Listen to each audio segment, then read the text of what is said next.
Hello, everyone. My name is Rach. I'm a very grateful recovered alcoholic and addict, and welcome to the Big Book Compendium's Infinite Power and Love. We are on page 66.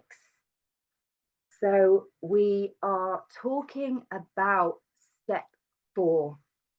I always like to go to the page where the steps are and actually read the step that we're on whenever I'm working with a sponsee and we come to a different chapter or a different part of the book. I always recommend them rereading it. I say, like, do you remember what page the steps are on? And then we read it together. So on page 59, we've got step 4, made a searching and fearless. Love that the word fearless is in the step. Fearless moral inventory of ourselves. And in how it works, we've gone through last week and the few weeks before with Kristen like step 3, and how important it is that I understand that any life run on self-will is hardly going to be a success. I don't know about you all, but for me, this constant reminder of this decision, this vital and crucial decision that I've made to turn my will and my life over to the care of God, and trying to remember that every time I try to take my will back and do things my way, I usually end up in pain or harming myself or someone else. So we went over those really thorough pages of 60, the bottom of page 60 and 61 and 62, which is all about the self. The actor trying to run the show and trying to control all the people. And then on the bottom of page 64, it tells us, 63 even, it tells us that next we launched out on a course of vigorous action. So we talked about this fact-finding and fact-facing process, this process of discovering the truth and writing this inventory really honestly, so that I can be set free, so that I can be rid of these blocks in me that are objectionable, that are blocking me off from the sunlight of the spirit. And page 64 starts off our inventory process with the resentment part of the inventory, and it talks about it being the number one offender. And it says, that we have to be rid of this. So I just wanted to do a tiny little overview on that, but we are on page 66 and we're towards the bottom of the page. So we're talking about resentment. It's given us a really clear, definite example of what an inventory looks like. It's very concise, isn't it? The name, so column 1 is I'm resentful at. Column 2, the cause, bullet points, very brief, very concise, affects my, because what we're going to learn in this process is that it's not about what the other person did and what they said and how they did it and how they said it. It's actually about what it affects in me. Once I understand that this is all about my own selfishness, every single situation, and it talks about me being completely controlled by life, by other people. Welcome to those that have just joined. We're on page 66. Hi Rob, hi DC.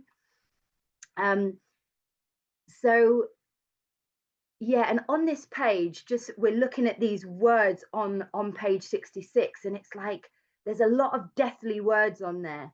We've got grave, fatal, die, had to, poison, kill. This is the danger that we've got of not getting these things out, really getting them down and getting them out. for the first time, probably, because it says, none of us have attempted this before. It's as far as we've ever got, is that other people were wrong. Welcome, welcome to those that have just joined. We are on the bottom of page 66. So we're just talking about step 4, and we're going into the inventory process. Hi, Sandy. Hi, James. We're going into this inventory process. We're talking about resentment, the number one offender. And we've just done a little recap of up till now. So just at the bottom of, I'll go from the last paragraph. We turned back to the list, for it held the key to the future. I love that it said held the key, as in it's another reference to like, this is where I'm going to get free. And I always like to think of these steps as the freedom steps. There's a lot of fear mongering around steps 4 and 5, but actually this is where I get to see the truth for the first time. And I cut through all of the warped, glasses that I'm looking through that are tainted with my own alcoholism and addiction, and I actually get to see the facts, and I get to face them with the help of God and my sponsor. So we turned back to the list, for it held the key to the future. And just another reminder for anybody that may not know, that the word resentment originates, it's French old word, Latin, to refeel. So every time I'm ruminating, I'm sitting on a resentment, whether it be anger or guilt or remorse or pain, I'm re-feeling something in the past. And this is where we get to clear away the wreckage of our past so that we can live in the moment and be in the future and sort of have a brighter future. So we were prepared to look at it from an entirely different angle. I've put a little question mark in there. Whenever I take women through this work, I'm constantly asking them questions. Are you willing to look at it from an entirely different angle? Because I've only ever looked at it from me being the center of the universe. This situation was all about how I was affected. I didn't even realize that I was so selfish until I went through this work. So we began to see that the world and its people really dominated us. Question mark.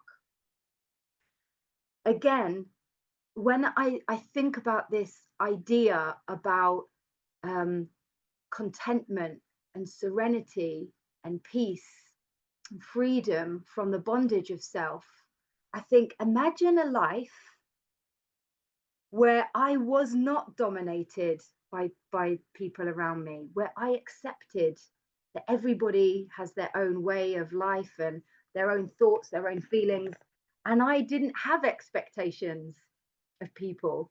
I never even realized how many expectations I had on other people and on myself.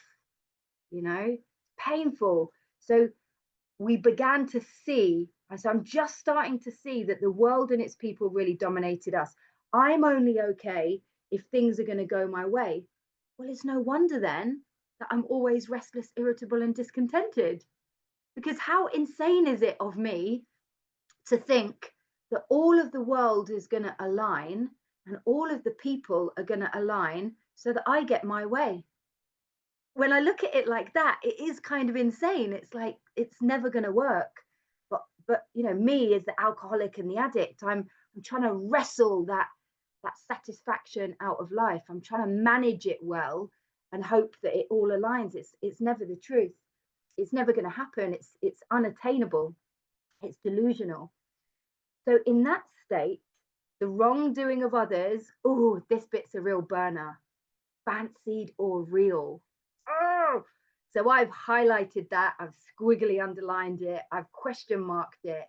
I mean, who here, just as a show of hands, has spent time painfully in something that wasn't even there? In my mind, created a story and I reacted to it.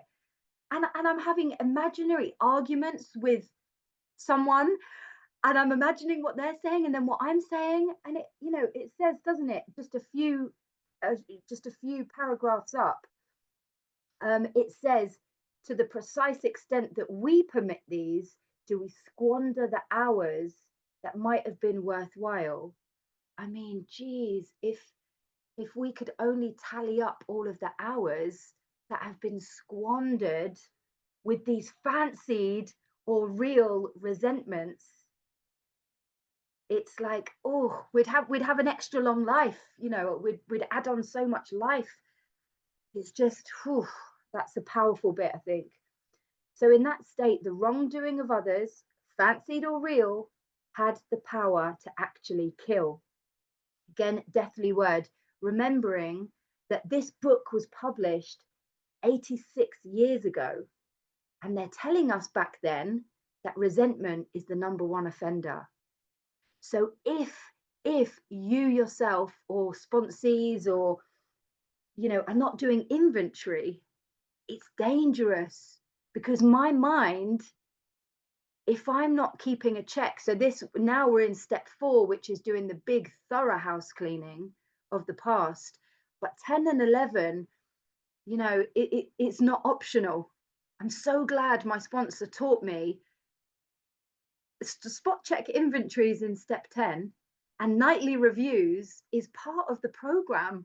It's not optional. You can't just do your inventory when you're annoyed, when something has happened.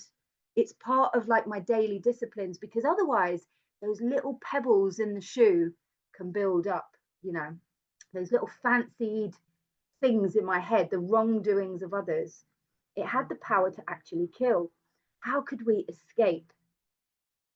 We saw that these resentments must be mastered. Oh, don't know where my sign is. I have made a sign. If you haven't seen it, I'll get it out in the next book study. It's very sparkly and bold.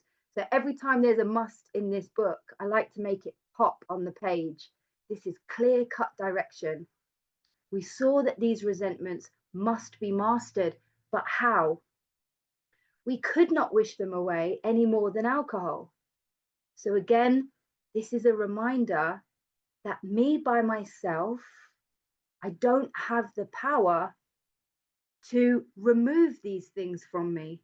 I need to follow the clear-cut direction and work alongside God. And obviously the process of step 4 is where I just simply keep it very simple. We've seen the list, the inventory, the definite example is very clear cut and simple. And then when we have the integrity to share it with our sponsor in step 5, and then 6 and 7 is beautiful to try and ask these things to be removed. And the way these steps are aligned is just so perfect, because I need the character defects to be removed, and then I go out and make my amends to those where possible. So this was our course. We realized that the people who wronged us were perhaps spiritually sick. Beautiful. So this is like our column 1, isn't it? The people who had wronged us. Who am I resentful towards? Perhaps these people are spiritually sick, like me. Though we did not like their symptoms. So in my original book, above that, I've got column 2. So they're a human being, they're sick like me, their symptoms come out, and it's the cause of my resentment. I'm annoyed because you've behaved in a way that I don't think is okay. So that's why I'm annoyed. That's why I'm peed off. And the way these disturbed us. So that's column 3. This is disturbed my self-esteem, my pocketbook, my personal relationships, my ambitions. This is how the effect on me. And that's what we look at in our column 3. They, like ourselves, were sick too. So I've underlined that, like ourselves, that humility to realize, because again, I don't know what came up for you in your inventory, but I was really shocked at the fact that every resentment on my inventory, I had done every single thing I was annoyed at other people for. It was only when my sponsor brought it up and was like, have you ever done that? And I'm like, yes. So why is it okay that I can do it, but then I'm annoyed with other people for doing it? So they, like ourselves, were sick too. So in my original book, I've got humility. Here we go. We've got a prayer. We ask God to help us. So I've squiggly underlined that. This is a prayer. And the way I'm going through inventory at the moment with a new spiritual guide, she asks me to do this prayer before I start the inventory process around each resentment. So we ask God to help us show them the same tolerance, pity, and patience that we would cheerfully grant a sick friend. And it's funny, isn't it, that we would cheerfully grant a sick friend. So if I think about it, it's like I understand now that I have an illness. I, you know, well, we're lucky we have the fellowship who can all understand that we are spiritually, we're ill and that we've got a solution now. But when I'm in a resentment, I don't cheerfully grant it. I don't cheerfully grant somebody tolerance, patience, pity. I'm annoyed. I'm angry. But it tells me, doesn't it, that it's like a poison to me. On page 64, for anyone that wasn't here last week or the week before when we went over it, the word disease is only once in the big book, and it's on page 64, and it's where they're talking about resentment. So this is, it's a poison to me. And I like the fact that it says cheerfully grant a sick friend, and I forget that when I'm in a resentment. It says, when a person offended, we say to ourselves, and I've got this bit highlighted, had to use this a lot in my recovery. This is a sick man or sick person. How can I be helpful to him? Not easy when you're in a resentment, but I've squiggly underlined the helpful, the thread of helpfulness. Even just thinking of breaking that word up, helpful, full of help. What is my purpose today? It's to be full of help to others. How can I get out of self and into being useful, helpful? So, how can I be helpful to him? God, save me from being angry. Thy will be done. So, I've circled the me. God, save me from being angry. I was in a book study and someone really highlighted that and explained that when I'm in a resentment, I'm no good to anyone. I'm not thinking about how I can, show up for someone. I'm thinking about, why hasn't things gone my way?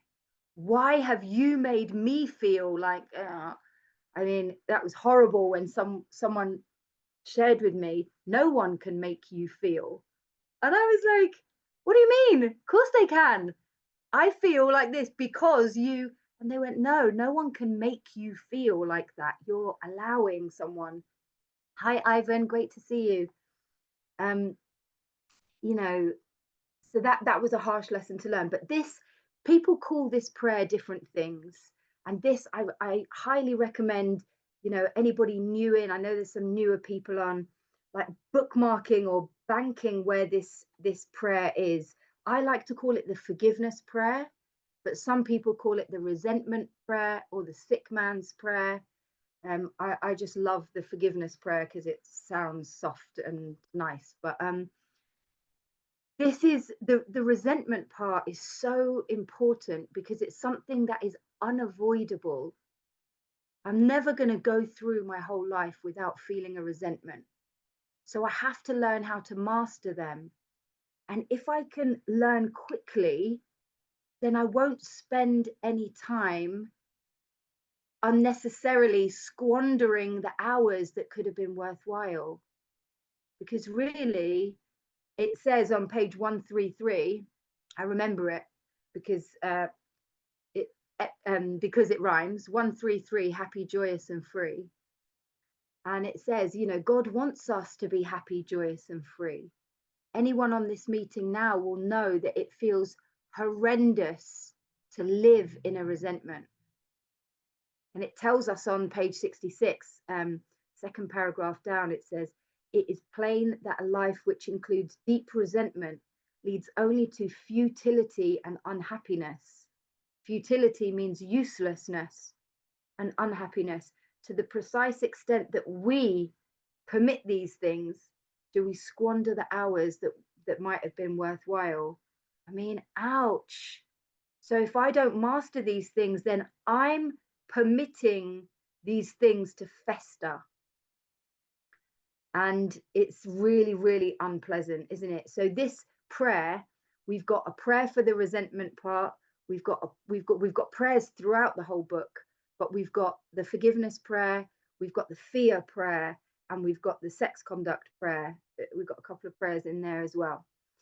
So, and I also, if I'm in I have actually been in a horrible resentment that I'm kind of out of now, but it was so lingering, it was so painful for, you know, and I get on my knees and do this. So if anybody is really struggling with a resentment, I encourage deep inventory, speak to those people around you who are recovered, ask for help, ask how they get over resentments, follow the clear-cut direction in the book, and be really consistent with it. I had to, get on my knees twice a day, morning and evening, and pray for the people I was annoyed with, the people I was upset with, because otherwise I'm just a mess. And that resentment is dangerous. So it says we avoid retaliation or argument. Now, it tells me throughout the book, I haven't done any cross references on here, but I remember on page 98, there's a line that I love. 98. Oh, yeah. So I love this line on page 98.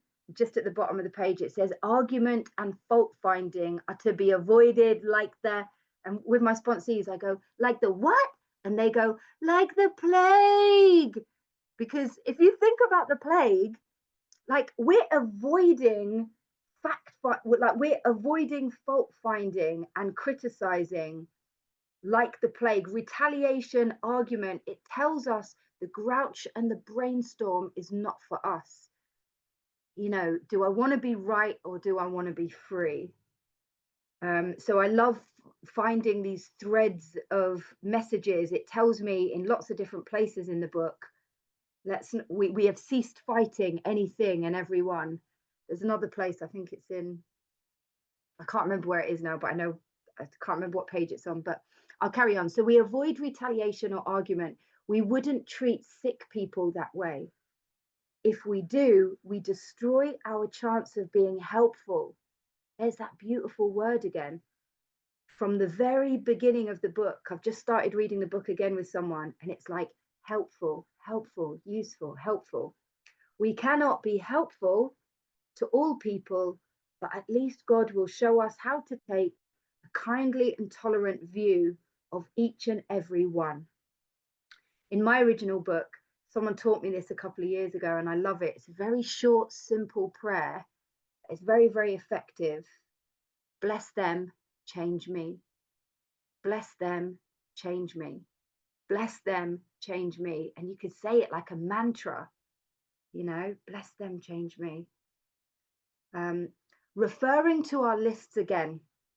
Okay, this is really, really, really important. Putting out of our minds the wrongs others had done. Now that can be a challenge. And as sponsors, when we are taking people through the work, this is a really good place to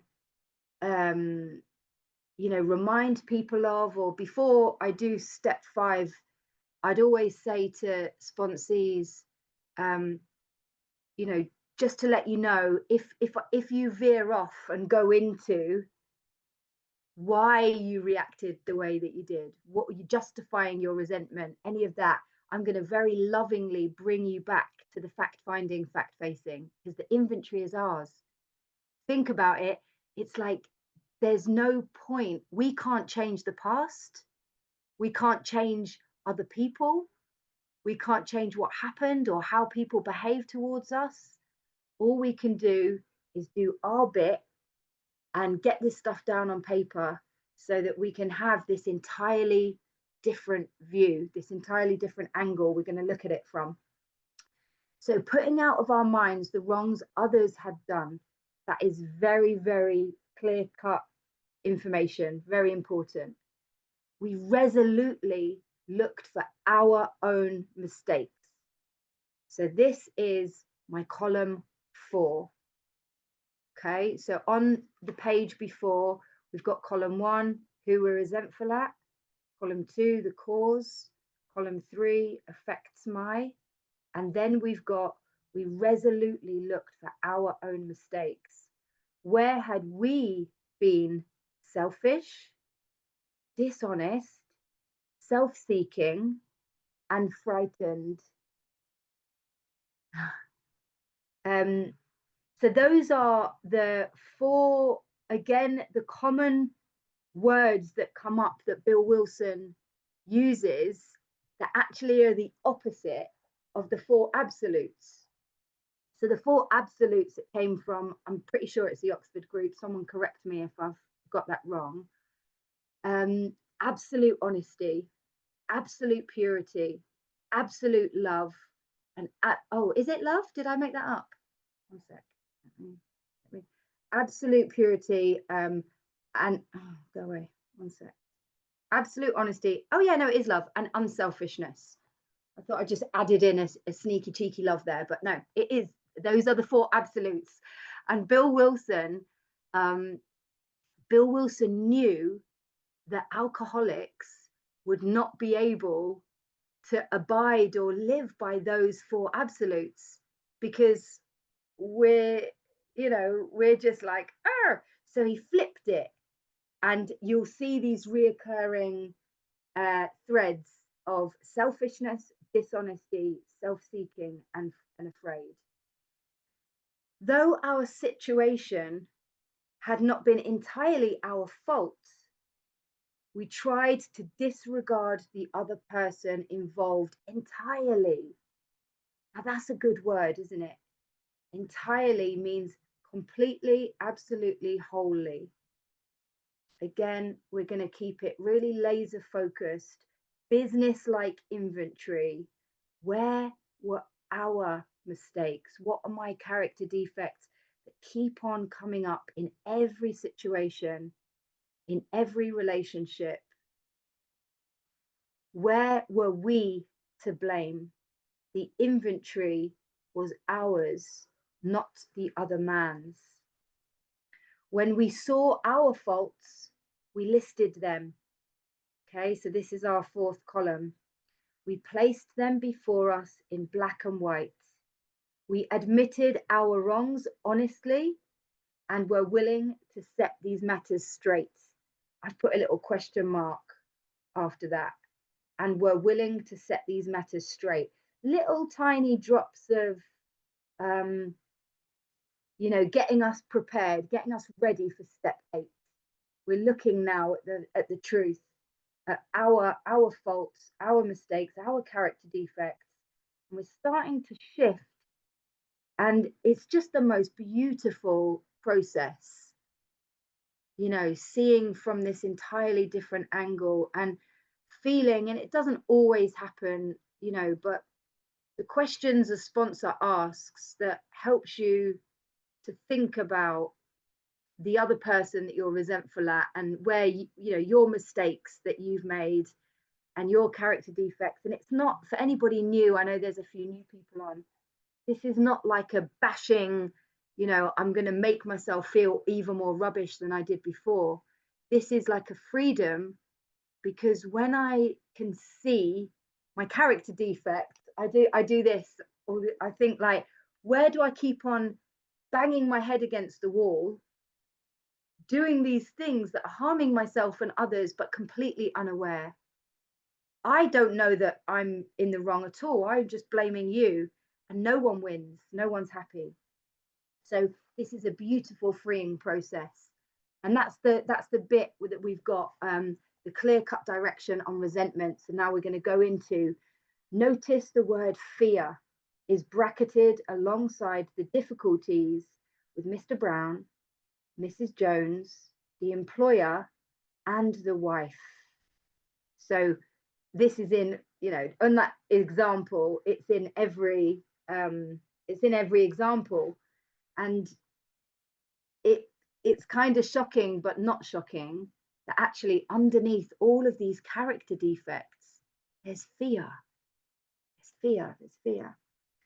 So this short word somehow touches about every aspect of our lives. It was an evil and corroding thread. The fabric of our existence was shot through with it. I mean, how penetrating and deep are those few sentences?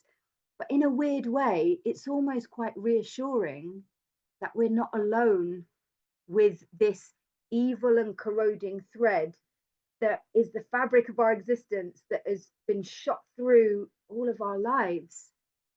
Because again, I don't know if you guys can relate to this, but I was completely unaware that I was so scared. I was behaving, when it talks on page 62 about that selfishness and self-centeredness is the root of our troubles. It's like, if the root of my troubles is selfishness, and everything that comes out of that plant, it's all based in fear. The character defects, I'm trying to control things, I'm trying to manipulate things, I'm angry, I'm whatever the character defects are, it's all based in fear. And when I can get into this way of life where I'm aligned with God's will for me, I'm not scared anymore. So it says, and I love this bit on the bottom of page 67, and I often refer to this for loads of different reasons, not just the fear bit. This can be with resentment as well. It set in motion trains of circumstances which brought us misfortune we felt we didn't deserve, but did not we ourselves set the ball rolling? Ouch, that hurts. I don't like that bit. It's so true. It's so annoying when it's just so relevant, isn't it? Like when you actually get the facts down and you face it, and you're just like, yeah, I did actually set off these trains of circumstances. And again, this is about my expectations, what I feel that I didn't deserve. Somewhere down the line, I had a part to play in this. So it says, sometimes we think fear ought to be classed with stealing. It seems to cause more trouble. We reviewed our fears thoroughly. Beautiful direction. Reviewed our fears thoroughly. That means getting everything out. We put them on paper, even though we had no resentment in connection with them. We asked ourselves why we had them. Good question. Wasn't it because self-reliance had failed us? Self-reliance was good as far as it went, but it didn't go far enough.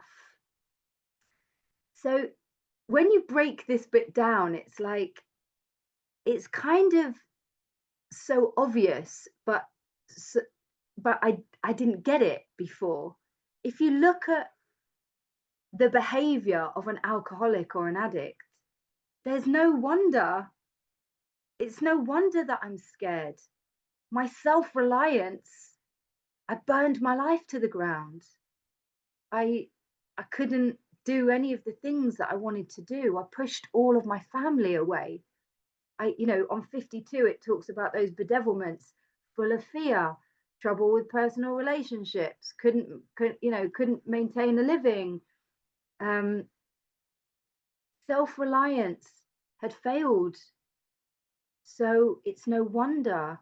So it's kind of like obvious that But to an alcoholic, it's not, right? This self will run riot. This is why I need a sponsor. I need to keep on doing my inventory and praying and meditating for that direction from God. Otherwise, I think I know, and that's dangerous for me. So wasn't it because self-reliance had failed us? Self-reliance was good as far as it went, but it didn't go far enough. Some of us once had great self-confidence. I've got a question mark there. Good question to ask ourselves and our sponsees. Did you once have great self-confidence? Yeah. Until maybe, until the consequences of my drinking and using started getting worse and worse. It was delusional. Again, I was that illusion, that sense of ease and comfort. I'll be happy when.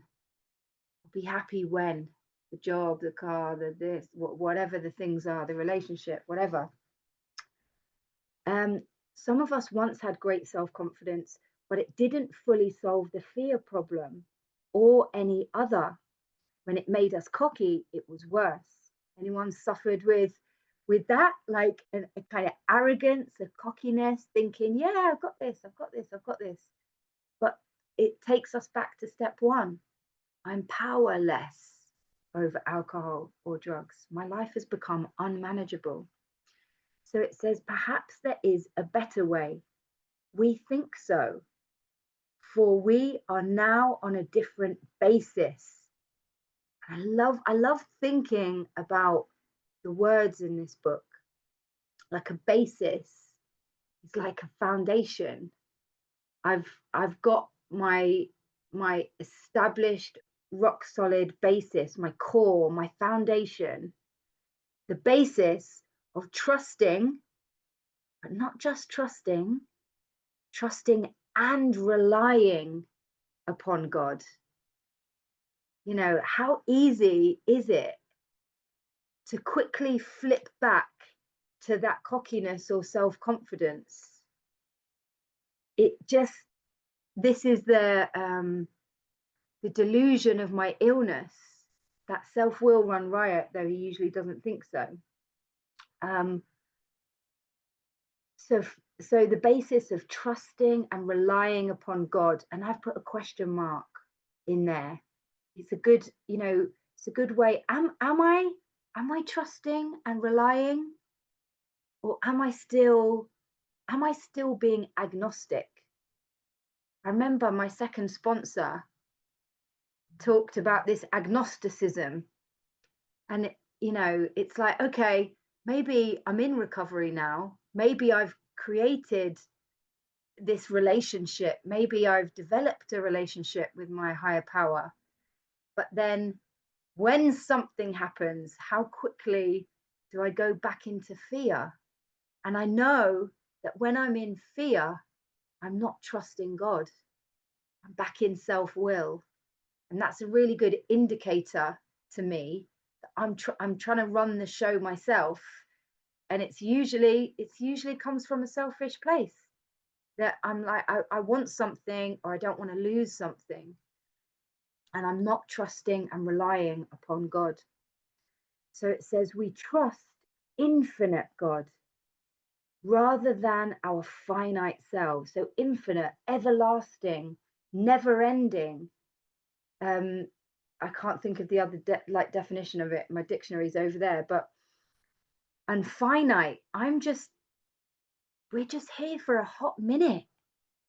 We're just bits of stardust. We're just bits of atoms that have just been put together. We're just some chromosomes that have been formed for a short time on the planet.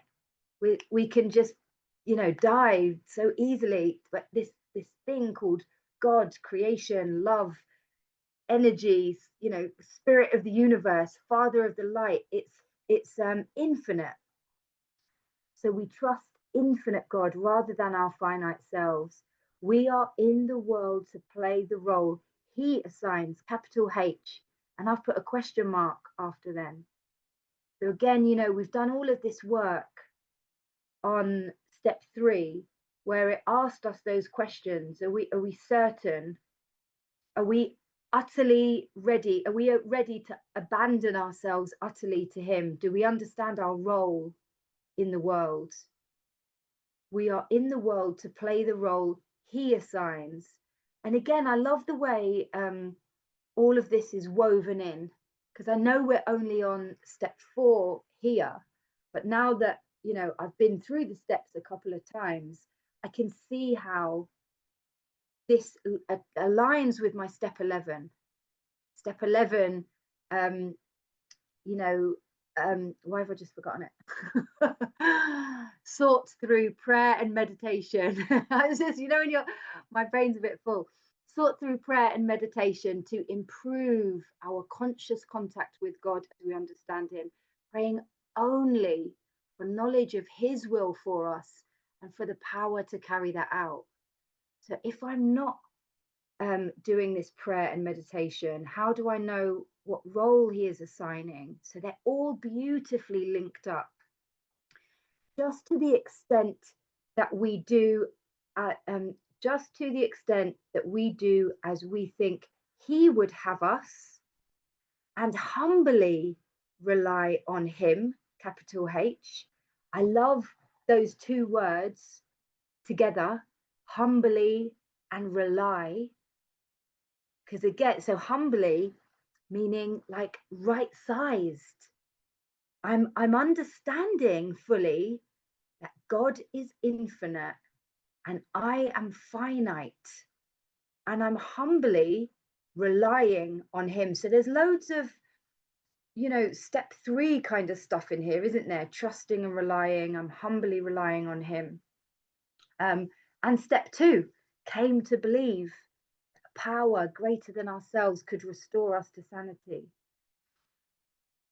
Humbly rely on Him, and I've put a question mark in there as well. Does He, capital H, enable us to match calamity with serenity? So if you think about how we were when we came into recovery, this calamity, this chaos, this impending doom, heart racing, the 4 horsemen, terror, bewilderment, frustration and despair, calamity, busy, chaos, blotting out the consciousness. Does He enable us to match calamity with serenity? And it's like, you know, when we get through these steps and we hear all of these beautiful promises, like the step 3 promises and the step 5 promises and the step 9 and 10 promises, and it talks about this serenity. That word serenity is it's something, it's such a beautiful word that I never understood before, because all of my joy or highs were kind of synthetic. They were there clawing to something, like I want to get something, I'm striving to achieve something, or it was synthetic. It was like I've, you know, I'm drinking, I'm using, but real serenity comes from a peacefulness, a usefulness, a contentment with just being. We were talking before the meeting started about not having anything to do this weekend and just being excited about just being. Like, how beautiful is that? So I've done a little cross reference here. I'll just check because I forgot what I did. Page 50. Let's have a look. And 68. Let's see if I've marked it. Oh, my book's a little bit messy. I can't. Okay, so I did do a cross reference to page 50. You can do it if you like, but I'll tell it to you if you don't. So just in the middle paragraph, it says, just at the bottom of that paragraph, it says, as a celebrated American statesman put it, let's look at the record. So that reminds me of the line that we just read, just to the extent that we do as He thinks he would have us and humbly rely on Him, does He enable us to match calamity with serenity? Well, let's look at the record. How many people in the world is this working for? It's amazing. It's beautiful. So it says, we never apologize to anyone for depending on our Creator. We can laugh at those who think spirituality is the way of weakness.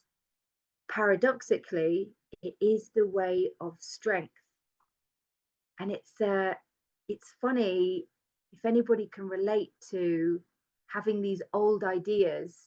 You know, we agnostics really busts open our old way of thinking. It challenges us to think, why have you got this antipathy about the word God?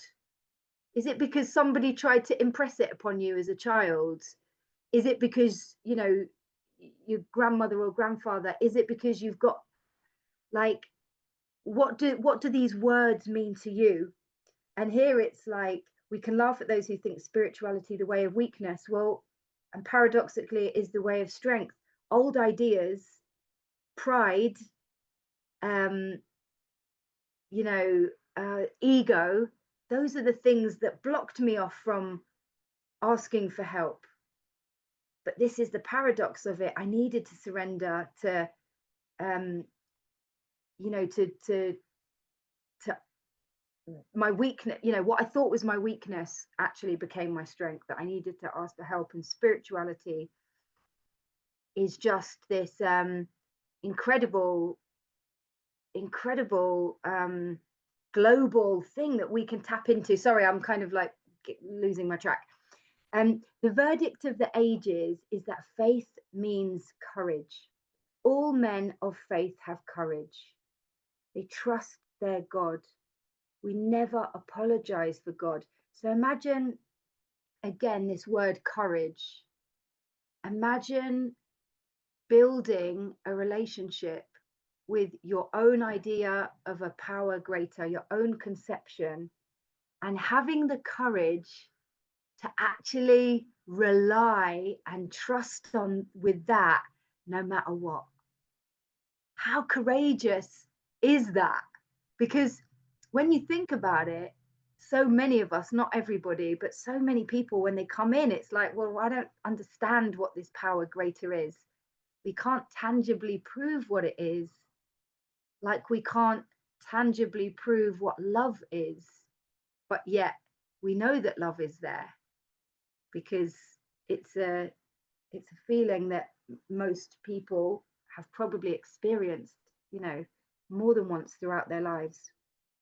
So how courageous is it to rely on this power? It takes, yeah, I love that. I love that it's reminded us that this takes courage, and that it is courageous to have faith. They trust their God. We never apologize for God. Instead, we let him demonstrate through us what he can do. This is what everybody is doing in recovery, right? It tells me from the very beginning of the book that I must carry this message. How did God match calamity with serenity? How did God make these amazing transformations in my life, where I've gone from being so selfish and self-centered to wanting to be useful and helpful, full of help, full of use. So here we've got the beautiful fear prayer. And again, I've, you know, got this bit highlighted. This is a really common bit to get back to. If ever you're feeling really, really scared, I was recommended to get on my knees and do this prayer. You know, I can do it anywhere. I can do this prayer anywhere, doing the washing up, going for a walk, anywhere. But when I'm really, really scared, don't care what time of day it is, I get on my knees and I do this prayer like a mantra. So I say it over and over again. We ask him to remove our fear and direct our attention to what he would have us be.